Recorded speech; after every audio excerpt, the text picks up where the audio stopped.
हमारा निवेदन है, अगर आपकी बेटी के लिए कोई अच्छा, ये ना देखा जाए कि धोती पहन रहा है तो कुर्ता पहन रहा है तो गमछा पहन रहा है, ना ना ना।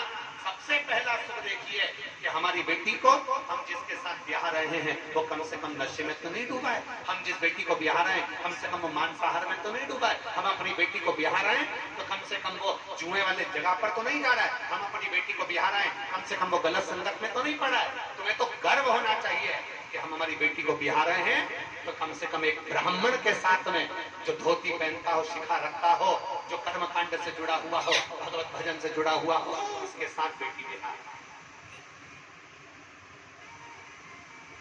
एक साधारण लड़के के साथ बेटी ब्याह दिया, सोचा विचार करा, सोचा कि ये धोती पहनता है, ये कर्मकांड करता है, पूजन करता है, और निवेदन करूंगा कर्मकांड या पूजन या अनुष्ठान कोई साधारण नहीं होता।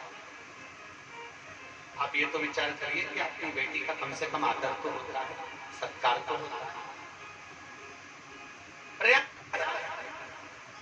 एक प्रयास आपके भीतर होना चाहिए। गलत जगह बेटी बिहाने से पहले 50 बार विचार करो। हमने पहले भी कथाओं में कहा कि 3 देने से पहले सोचना।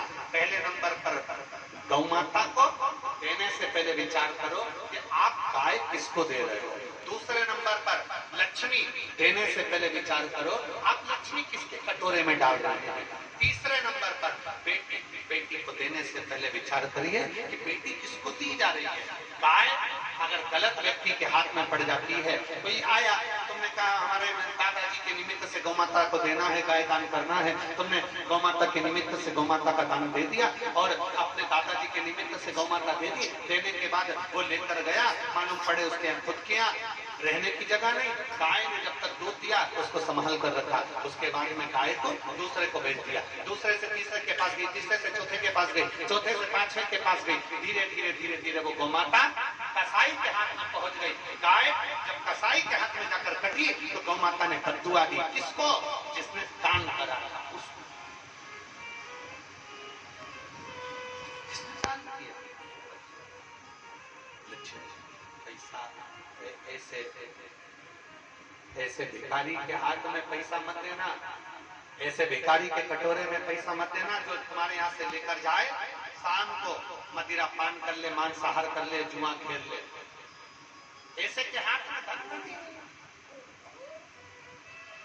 गाय गलत के हाथ में चली जाती है तो गौ माता रोते रोते बद्दुआ देती है, लक्ष्मी गलत के हाथ में चली जाती है तो रोते रोते बद्दुआ देती है, और बेटी जिसकी शादी हम कर रहे हैं किसी गलत के हाथ में अगर कन्यादान हो जाता है तो वो बेटी रोती है तो बाप को भी रोना पड़ता है। इसलिए 3 सोच समझ कर देने का प्रयास।